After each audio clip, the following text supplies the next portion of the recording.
November 27 எளியோர் எழுச்சி நாள். கடக துணிவே, கொள்கை துடிப்பே.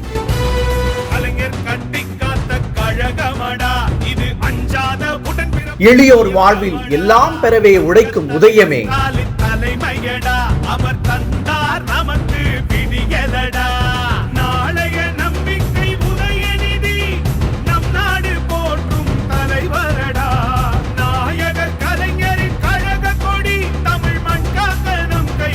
மாண்புமிகு தமிழ்நாடு துணை முதலமைச்சர் அவர்களே, வாழ்க பல்லாண்டு என வாழ்த்தி வணங்கும் இங்கனம் உதயநிதி ஸ்டாலின் எங்கள் அண்ணா, இளைஞரணி வாழ்த்தும் இமயமண்ணா.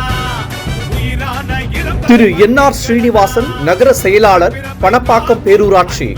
திருமதி கவிதா ஸ்ரீனிவாசன், தலைவர், பணப்பாக்கம் பேரூராட்சி.